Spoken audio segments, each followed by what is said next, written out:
Lord, the name of Jesus, you cannot get to heaven, you think? And we have our God that we can depend on, but there's also a power of darkness that we do need to be aware of. And that's where the choices begin. Do you believe that you can choose between one or the other? Most absolute, definitely. Yeah. This is Jedis for Jesus, and I'm a Bible-believing Christian. And if you want to find the truth, that is where you look.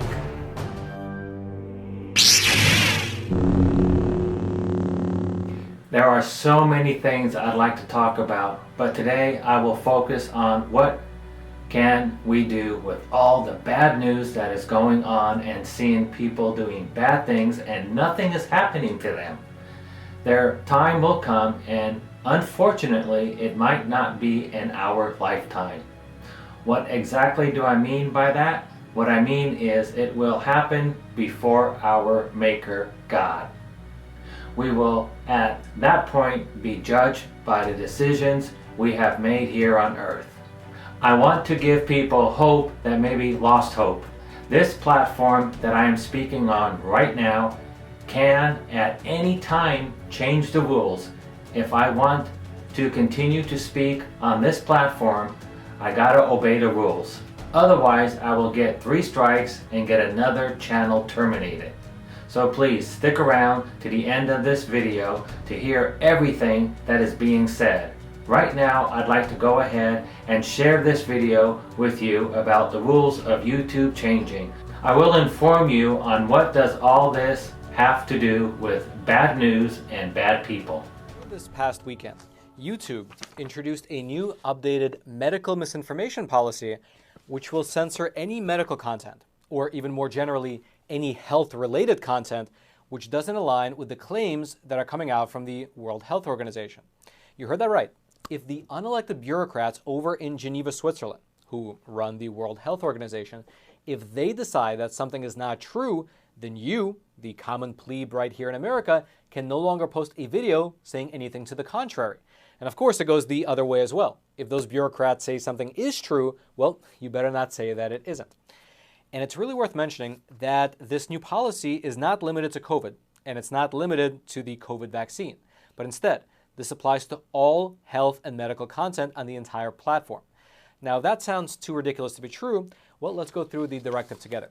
To start with, beginning all the way back in the year 2022, YouTube maintained this webpage right here, titled COVID-19 Misinformation Policy. According to that page, quote, YouTube doesn't allow content that spreads medical misinformation that contradicts local health authorities or the World Health Organization's, WHO's, medical information about COVID-19. And indeed, if you happen to scroll down on that page, you would see a broad and comprehensive list of things that people were not allowed to discuss on the YouTube platform regarding COVID. However, something interesting happened over this past weekend. If you try to access that particular COVID misinformation page, well, you found that it no longer existed. And instead, you were suddenly redirected to this page right here, the new and much more general medical misinformation policy.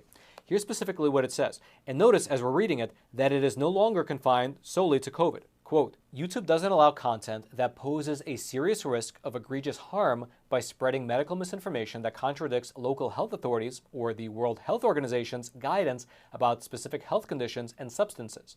This policy includes the following categories: prevention misinformation, treatment misinformation, and denial misinformation. And then right below that, they go a little bit deeper into what those 3 categories mean.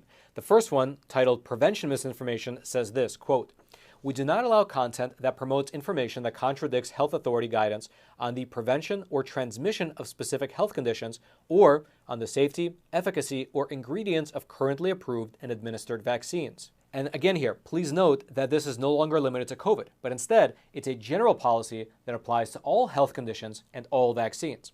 Now, the second point here is treatment misinformation. Quote, we do not allow content that promotes information that contradicts health authority guidance on treatments for specific health conditions, including promotion of specific harmful substances or practices that have not been approved by local health authorities or the World Health Organization as safe or effective, or that have been confirmed to cause severe harm. And then thirdly, there is denial misinformation. Quote, we do not allow content that denies the existence of specific health conditions. Which is a little bit ironic since I personally know several people who posted videos about their own personal health conditions after they took a specific medicine, only to have that video be censored and their testimony get denied. Now, one of the strangest parts of this new misinformation policy update that came from YouTube was how the media across all of America decided to cover it. Almost as if it was coordinated, media outlets across the country presented this change as a way that YouTube was working to crack down on cancer treatment misinformation, which in a certain sense is true. Cancer treatment misinformation would fall under the broad purview of this new guidance. And in fact, if you scroll down a little bit further on that medical misinformation page, YouTube does provide a list of examples of this misinformation, most of which, as you can see, relate to cancer treatments. However, for one, they make a special point to mention on that page that that list is not complete. And second of all, we just read through the actual updated policy. And this policy is very broad and general. It prohibits saying anything that contradicts either the World Health Organization and or the local health authorities, like the CDC and the FDA. This policy is clearly not limited at all to simply cancer treatment misinformation, like those media headlines would lead you to believe. And also, it's worth mentioning that it's not limited to only the people who create videos, as this policy would also censor comments below the videos. Quote, "These policies apply to videos, video descriptions, comments, live streams, and any other YouTube product or feature. Keep in mind that this isn't a complete list." Furthermore, they wrote here that this policy of theirs is subject to change at any time. Quote, "YouTube's medical misinformation policies are subject to change in response to changes to guidance from health authorities or the WHO. There may be a delay between new local health authorities / WHO guidance and policy updates, and our policies may not cover all local health authorities / WHO guidance related to specific health conditions and substances." Now, on the one hand, you have a plethora of media outlets touting this move as a great win for stopping the spread of cancer treatment misinformation. And to be fair, there is some truth to that, because YouTube does find itself in this precarious position since a lot of actual misinformation gets shared across its platform. And I believe that most people can agree that if someone is actually suffering from cancer, they go online to do some research and they wind up getting completely misled by some random guy posting nonsense YouTube videos, which sound legit, but are actually based on nothing but his own imagination. He just knows how to make good videos. Well, that's not good. That can lead to actual real-world harm, as this policy states, such as by using gasoline, diesel, and kerosene as a form of treatment. And so in this particular case, you can see the rationale for the censorship. You might not 100% agree with it, but at the very least, the rationale is there. But on the other hand, assigning some international organization all the way over in Europe as the arbiter of truth for what we here in America can and cannot discuss, well, that's censorship at its very finest, since it suppresses the free flow of information, it sets up a quasi-governmental body to act as essentially the arbiter of truth, and also it assumes that such an organization is infallible and definitely correct in their recommendations. For instance, here's how author Michael Schellenberger summed up the criticism of assigning the WHO and other local health agencies as the deciding factor for what's true or not. Quote, "Imagine if YouTube had been around over the last 200 years. It would have banned criticisms of bloodletting, thalidomide, lobotomies, and sterilizing the mentally ill, all of which were recommended by official health authorities. Opposition to bad health and medical advice often comes from outside of the health and medical profession or from the fringes. To disallow criticism of the mainstream consensus is a recipe for gross abuses of power and is an attack on free speech, science, and democracy." And that, I believe, is the true heart of the matter. Not being able to discuss viewpoints that are contrary to the government is the very hallmark of a totalitarian system. Regardless, what this means in practice is that moving forward, we might really just have to stick to talking about the weather. Although, to be frank with you, it's only a matter of time before another misinformation policy is released regarding the climate, which makes talking about the weather also a dangerous topic of discussion. One day, YouTube can change the rules and say you can't talk about Jesus is the only way to heaven. They might say that that is narrow-minded and you're offending people that don't believe that. These people are trying to stop free speech. In the past 3 years, I've experienced a lot of things that you cannot have on this platform anymore. There are other places that you can speak more freely, but YouTube is one of the better places to reach people and make a good income. As I am a Christian, or I like to say a Christ follower, I will explain that in other videos, so please go ahead and follow us and get the information in the future. I want to go ahead and show you another video. This was filmed and aired over 35 years ago. It was on Oprah Winfrey Show when she had a thriving afternoon talk show where they got into the conversation about how to get into heaven. So without me saying anything more, here is that The video. panel has been discussing the spirituality and the forces of God, but I also believe that there are two forces that are here with us, that we do have our God that we can depend on, but there's also a power of darkness that we do need to be aware of. And that's where the choices Do you begin. believe that you can choose between one or the other? Most absolute, definitely. Yeah. We Now, are given that Now, choice. Marianne Williamson says in her book, Return to Love, that we're always walking in the direction of one or the other, that all of your actions in life, either you're moving toward the darkness or you're moving toward the light. That's right. She calls it fear and love. There's this wonderful book called Ishmael by Daniel Quinn, which is, anyway, it's a gorilla talking, but anyway, it talks about, one of the points it brings out is one of the mistakes that human beings make is believing that there is only one way to live, and that we don't accept that there are diverse ways of being in the world, that there are millions of ways to be a Then human how do we being, please and, God? and many ways, no, but many paths to what you call God. That and is her path pleasing. might be something else, and when she gets there, she might call it the light. But her loving and her kindness and her generosity brings her, if it brings her to the same point that it brings you, it doesn't matter whether she called it God along the way or not. And I guess the danger that could be on that, I mean, it sounds great on the onset, but if you really look at both sides, I There could be a couldn't person. possibly be just one way. What about Jesus? What about Jesus? Even brings him up in this whole discussion, and you say there isn't only one way.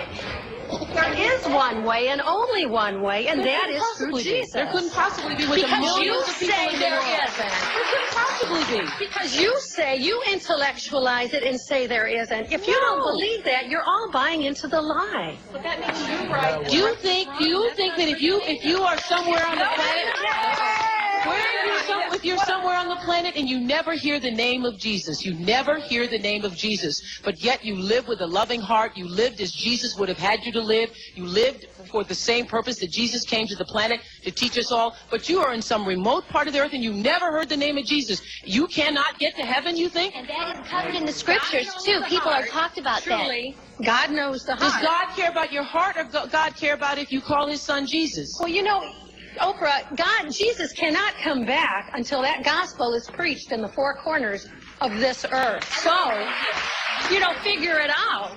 Okay, I can't get into a religious argument with you. It's not. I am really sorry about the poor quality of that video, but now I'm going to say Oprah Winfrey was wrong.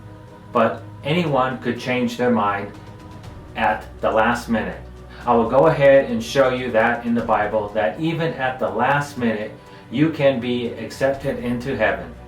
There is two places you can read about the two thieves on the cross. One is in Luke 23:39 through 43, and the other one is in Matthew 27:38 through 44. In the book of Luke, it really explains about the forgiveness that Jesus did on the cross for one of them.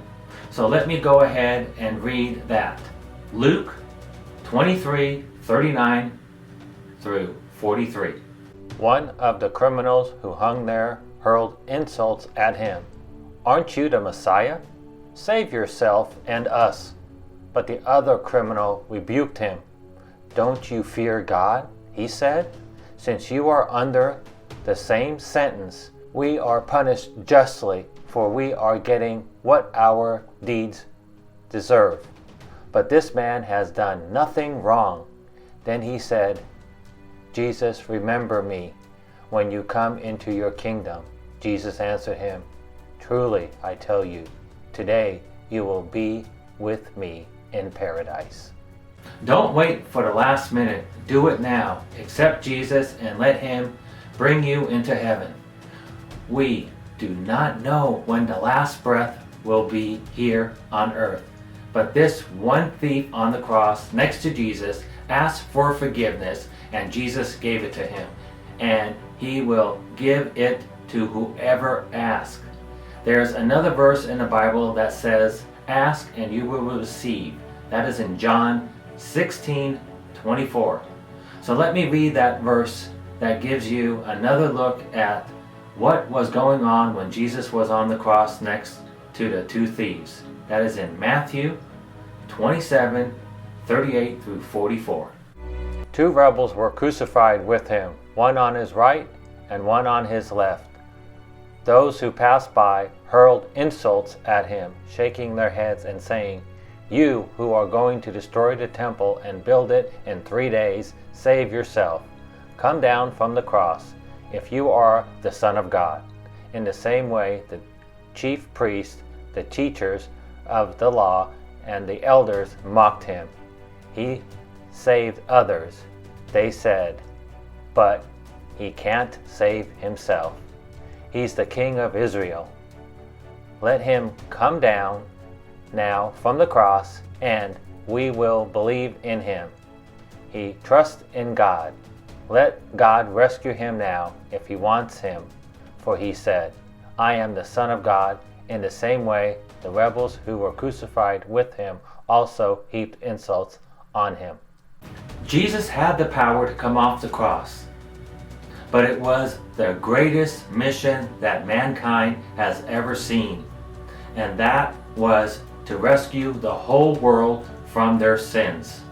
Once again, I will say that Jesus at the last minute said to one of the thieves on the cross, Luke 23:43. Jesus answered him, "Truly, I tell you, today you will be with me in paradise." Please look for other videos on here on why I truly, full-heartedly believe in what I am saying to you. We are not alone. There is a force out there that is so against you having that close relationship with Jesus, and I hope and pray that I do not see it in my lifetime when we cannot say Jesus is the only way to the Father in heaven. Jesus died for all. What does that mean? It means every single person that has ever lived on this planet, that's who Jesus died for. If you got any value out of this video, please like, subscribe, and hit the bell to be notified when we upload a brand new video. Thank you. This is Jedis for Jesus. Hope to see you one day soon in heaven.